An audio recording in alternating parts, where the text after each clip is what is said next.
Tem Enem nesse final de semana, domingão. Vai ter a prova do Enem de linguagens humanas e redação. E a grande questão é, você tá pronto, mano? Você tá pronto para fazer essa prova? Porque eu acho que ninguém tá pronto. Mesmo que você tenha estudado, a gente não sabe o que vai cair na prova. A gente não sabe se vai mudar o modelo, se vai acontecer alguma coisa maluca, né? O tipo de questão absurda que pode cair no ano. Então todo mundo normalmente fica nervoso. E o que eu quero fazer no vídeo de hoje? Eu quero compartilhar com vocês aqui algumas dicas que podem ajudar você a não ficar aí tremendo nas bases na hora da prova. Eu quero te dar dicas para você fazer essa prova, que é uma prova de resistência, cheia de texto chato e longo, desnecessário às vezes, com um pouquinho mais de concentração e um pouquinho mais de objetividade. Então, se você vai fazer a prova e você precisa de dicas, eu acho que todo mundo precisa de dicas, né? Fica aí até o final desse vídeo, porque eu vou te passar uns conhecimentos massa aqui bacana para você. O que você pode fazer em troca? Se inscrever no canal, ativar o sininho, deixar um like e comentário. E se tudo der errado, aí sim você pode vir estudar comigo lá no Gabaritei, que é meu curso de aprendizagem para vestibulandos, diferente dos cursinhos que a gente tem online por aí. Minha proposta não é fazer um cursinho, é te ensinar a aprender, te ensinar a estudar, te ensinar a usar sua mente. Você pode ver o link aqui abaixo na descrição, beleza? Primeira coisa que você tem que entender é o seguinte: a ordem de você fazer a prova muitas vezes pode importar. E eu acho que isso vai mudar de pessoa para pessoa, mas no meu caso específico, eu acho que é importante a gente começar fazendo a prova pela redação. Você vai ler o texto motivacional da redação, você já vai pensar sobre aqueles tópicos, o que você vai querer escrever. Você vai dar uma notada em tópicos, em algum canto lá numa folha de rascunho, para você já ter uma direção do que você vai fazer naquela redação, tá certo? De início, eu não acho tão interessante você sair escrevendo. Eu acho importante você selecionar os tópicos. Por quê? A nossa mente ela tem dois modos, focado e difuso. Quando você está focado em escrever, ou ler aquilo que você já escreveu, às vezes você não percebe alguns erros, algumas coisas que não são muito bacanas. E você só vai perceber isso quando você desfocar, quando você pensar em outra coisa e não ficar realmente pensando naquele texto que você escreveu. Enfim, como que a gente faz então para a gente tirar o foco do texto, para a gente enxergar o que a gente fez com outra visão? Simples, a gente vai para a prova de linguagens e a prova de humanas. Então a gente vai sempre tentar intercalar a redação, alguma atividade da redação, com a prova de linguagem de humanas, tá certo? Eu acho que para mim funciona esse tipo de técnica, é alguma coisa que me ajuda muito. Meus alunos, eu sempre ensino eles a escreverem por tópicos primeiro, para organizar as ideias, para depois você sair escrevendo texto. Porque às vezes você vai sair escrevendo texto, você está nervoso e você vai escrever a abobrinha. É muito mais fácil você corrigir um tópico, perceber os erros em tópicos, do que você corrigir uma redação inteira que já está feita. Então é isso que eu recomendo para vocês. Então tá, primeiro começa com a redação, escreve os tópicos, depois você pode ir tanto para a prova de linguagens quanto a prova de humanas. Eu acho que aqui não importa qual que você vai querer fazer, eu acho que a prova de linguagens é bem mais fácil que a de humanas, embora a de humanas também não seja tão complicada. As duas provas têm muito texto, tá certo? Então por isso que eu digo, tanto faz. Depois de você fazer uma dessas duas provas, você vai voltar para a redação, você vai fazer o rascunho da redação, você vai escrever ela toda, de lápis, sei lá, para depois você passar limpo, eu não sei como é que funciona mais. E aí depois que você fizer a segunda prova, que pode ser linguagens ou humanas, você vai passar limpo a sua redação e você vai passar limpo o seu gabarito, tá certo? Então a gente vai ter 5 etapas. Redação, eu não sei se aqui está ao contrário invertido para vocês, mas tanto faz. Redação, linguagens, redação, humanas, redação, beleza? Então a gente vai seguir essa proposta aqui, sendo que cada prova aqui no meio vai te dar o tempo e a possibilidade de você pensar sobre aquilo que você escreveu e às vezes ter alguma ideia nova, às vezes perceber que o que você pensou naquele momento não era tão bacana. Então a sua mente vai trabalhar nisso daqui de forma paralela com a prova que você está fazendo, beleza? Então essa aqui é a dica 1. Primeira dica, sobre a ordem de como você pode fazer essa prova. Tem gente que faz em outra ordem, tá tudo bem. Mas esse é o modelo que eu acho que é o mais bacana. Se você tiver o seu, segue o seu, não tem problemas. Não vai ser pior do que o meu necessariamente, tá certo? Segunda dica é o seguinte, dentro das provas, eu acho que é importante você também saber organizar quais questões você quer fazer primeiro. Então assim, eu não sei se você sabe, mas no TRI, as questões mais fáceis, elas vão dar mais pontos. Se você acertar uma questão difícil e errar as questões fáceis, a sua nota vai ser mais baixa do que alguém que só fez questões fáceis. Então é muito importante você priorizar as questões que você sente que são mais simples de resolver. De linguagens, a gente já fez um vídeo falando sobre isso, mas quais são as questões mais simples? Geralmente as que têm quadrinhos, que tem uma imagem nela, porque são questões muito rápidas, você só tem que interpretar o quadrinho, ver as alternativas e mandar ver.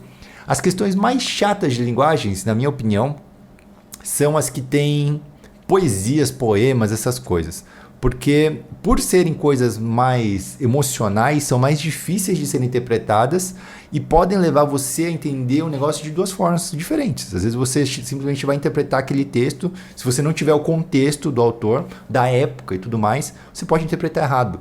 Então são questões que são chatas de ler, são chatas de entender e podem conter pegadinhas. Eu não gosto delas. As questões longas são também outras questões que são meio complicadas de você fazer por conta do esforço que você tem. Então o que é importante você fazer? Sempre que você for responder uma questão, essa daqui já é a dica 3, tá misturado. Você vai sempre começar a questão pelo comando. O que é o comando? É a última linha, a pergunta, o que a questão está exigindo que você responda. Então geralmente vai ser a última linha do enunciado. Depois que você leu esse comando, você já tem ideia do que o exercício quer de você. Com isso, você vai fazer o quê? Você vai ver nas alternativas quais são as opções que fazem sentido para esse comando e quais não fazem. Você vai lá e você risca as que não fazem e você marca as que são possíveis. Depois, o que você faz? Você vai tirar dúvida dentre quais das possíveis no próprio enunciado da questão, no resto da questão que você não leu, né? Então, se tiver um texto gigante, esse texto gigante vai ser a última coisa que você vai ler. Você vai ler o comando, as alternativas, aí sim você vai ler o texto gigante. E uma dica final aqui, uma outra dica, é você sempre ler a fonte daquele texto. Porque muitas vezes a fonte também tem dicas sobre do que se trata aquilo lá, tá certo? Então você vai ler nessa ordem, isso vai te economizar muito tempo. Porque uma coisa é você ler o texto inteiro sem saber do que ele se trata, sem saber do que você está buscando. Você simplesmente vai ler e sem contexto ele não vai fazer sentido. Ele não vai te agregar nada. Agora, quando você lê o texto sabendo o que você quer encontrar, você vai ler muito mais rápido, você vai ler de forma objetiva, vai ser muito mais fácil. Então, com essa dica aqui, eu acredito que você já vai conseguir responder as questões mais rapidamente, beleza? Vamos voltar lá para outra dica. Então, qual que é a ordem que a gente tem que fazer? Normalmente, as que têm imagens, os de textos pequeno, texto grande e depois a de poesia. São essa ordem de dificuldade, tá certo? Sempre priorizando o que é mais fácil primeiro e o que for difícil você estiver achando que está complicado, você pula. Porque muitas questões são interpretativas e outras você tem que saber algum conteúdo. Então as que você tem que saber conteúdo, se você não souber, pula. Simplesmente pula e deixa para depois. Depois você analisa quando você tiver mais tempo e você tiver com a cabeça mais vazia. No começo da prova, então, é pauleira. Você não quer perder tempo, você não quer ficar lá pensando demais, você simplesmente vai pegar as questões, você vai tentar fazer o mais rápido possível, vai caçar as questões fáceis e vai pular as difíceis. Então você vai mandar bala, vai tentando fazer o mais rápido possível, certo? Depois, na última etapa da prova, né, meio que quando você estiver passando a limpo, aí sim você volta nas questões difíceis e você começa a completar o que você não conseguiu, tá certo? A mesma coisa é para humanas. Humanas é muito parecido. Vai ter texto longo, vai ter texto curto, vai ter questão com imagem. Você vai fazer meio que com a mesma prioridade.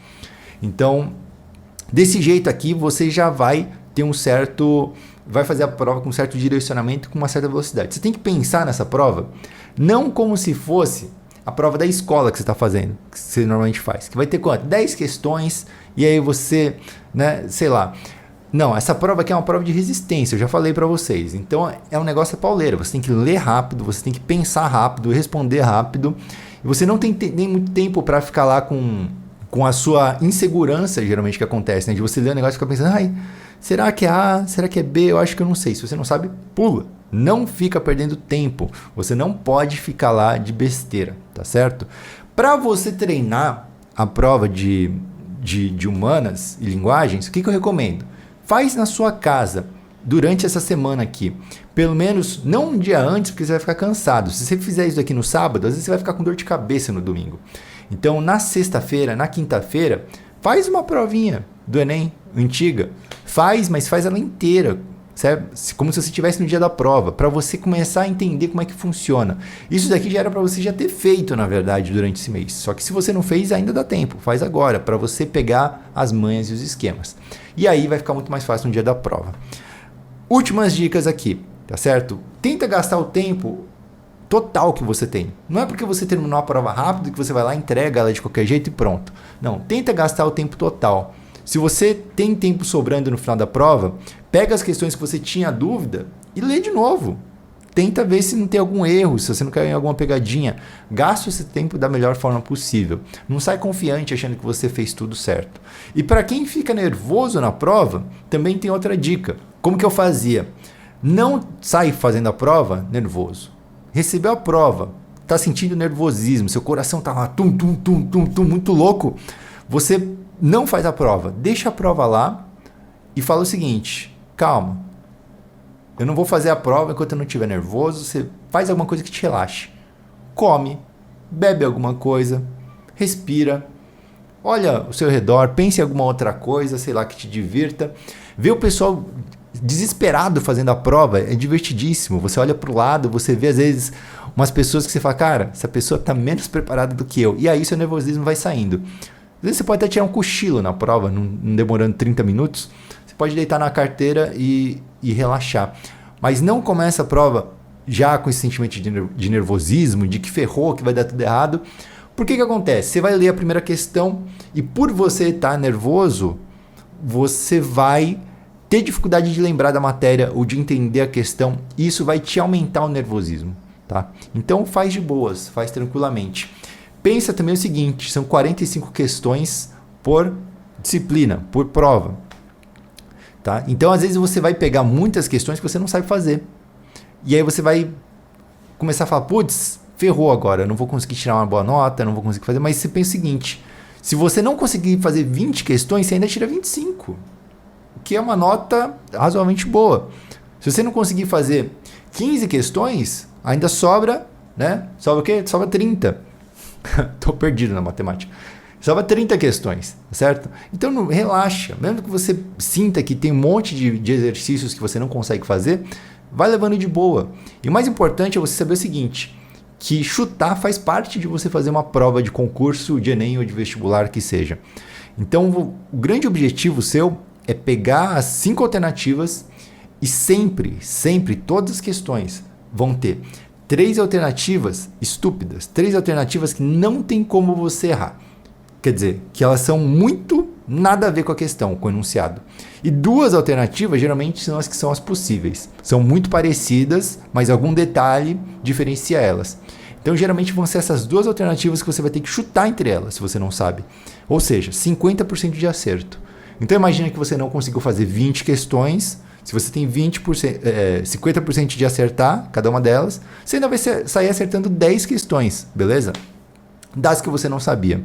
Então você tem que considerar tudo isso. Tem que fazer a prova de forma estratégica, não pensando que é um bicho de 7 cabeças, um monstro de outro mundo, mas sim que é só um tipo de desafio que surgiu na sua frente e você tem que analisar ele e trabalhar estrategicamente para você conseguir chegar no final ali, conseguir alcançar seu resultado desejado. Fechou?